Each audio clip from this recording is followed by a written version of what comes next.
মৃত্যুশয্যায় সাহাবী খালিদ বিন ওয়ালিদ রাদিয়াল্লাহু তাআলা আনহু দুর্বল কণ্ঠে তার স্ত্রীকে বিছানার পাশে বসতে বললেন। খুব প্রয়োজনীয় একটি প্রশ্নের উত্তর জানা যে বাকি রয়ে গেছে। স্ত্রীকে খালিদ রাদিয়াল্লাহু তাআলা আনহু বললেন, প্রিয়তম স্ত্রী, আমি আর বেশিক্ষণ বাঁচব বলে মনে হচ্ছে না। একটা আফসোস এই বিদায় বেলায় ভীষণ কষ্ট দিচ্ছে। তুমি কি এর উত্তর দিতে পারো? খালিদ রাদিয়াল্লাহু তাআলা আনহুর স্ত্রী বিনয়ের সাথে জিজ্ঞেস করলেন, হে মহাবীর, কি প্রশ্ন আপনার মনে? ৫৭ বছরের খালিদ রাদিয়াল্লাহু তাআলা আনহু বললেন, তুমি আমার সারাটা শরীর পরীক্ষা করে দেখো। এমন কোনো স্থান কি আমার শরীরে বাকি আছে যেখানে শত্রুর তরবারির আঘাত নেই? দীর্ঘক্ষণ পরীক্ষা করে স্ত্রী উত্তর দিলেন, না, আল্লাহর রাস্তায় আপনি এত বেশি যুদ্ধ করেছেন যে শত্রুর আঘাত আপনার সারাটা শরীরেই আছে।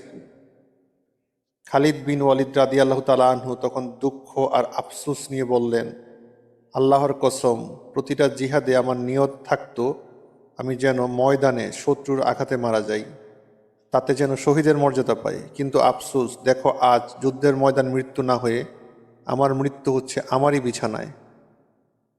আমায় কি আল্লাহ শহীদের মাঝে রাখতে চান না? স্বামীর আফসোস দেখে স্ত্রী কিছুক্ষণ চুপ হয়ে রইলেন। এরপর বললেন সেই বিখ্যাত উক্তি, আপনার নাম স্বয়ং রাসূল সাল্লাল্লাহু আলাইহি ওয়াসাল্লাম রেখেছিলেন সাইফুল্লাহ। এমন কোনো তরবারি কি দুনিয়ায় আছে যেটা আল্লাহর তরবারির মোকাবেলা করতে পারে? তাই তো ময়দানে আপনার মৃত্যু হয়নি, কারণ আল্লাহ তার তরবারি মাটিতে লুটিয়ে যেতে দেননি। ভীষণ খুশি হয়ে খালিদ বিন ওয়ালিদ রাদিয়াল্লাহু তাআলা আনহু বুঝতে পারলেন এটা আল্লাহর ইচ্ছা, এবং কিছুক্ষণ পরে শান্তিতে বেহেশতের রাস্তায় চলে গেলেন। আমরা অনেকেই সম্রাট জুলিয়াস সিজারের গুণগান করি, আলেকজান্ডারের ঘটনা মন দিয়ে শুনি, নেপোলিয়নকে শ্রেষ্ঠ বলি, অথচ নিরপেক্ষ দৃষ্টিতে গবেষণা করলে সবাই এক বাক্যে স্বীকার করবেন যে জেনারেল খালিদ বিন ওয়ালিদ রাদিয়াল্লাহু তাআলা আনহুর নেতৃত্ব গুণ, বীরত্ব আর রণকৌশলের সামনে অন্য যে কোনো সেনানায়কই তুচ্ছ। খালিদ বিন ওয়ালিদ রাদিয়াল্লাহু তাআলা আনহু সর্বকালের সর্বশ্রেষ্ঠ যোদ্ধা, আর এসব কোনো কল্পকাহিনী নয়, ইতিহাস ঘাটলেই তার শ্রেষ্ঠত্ব প্রমাণিত হয়।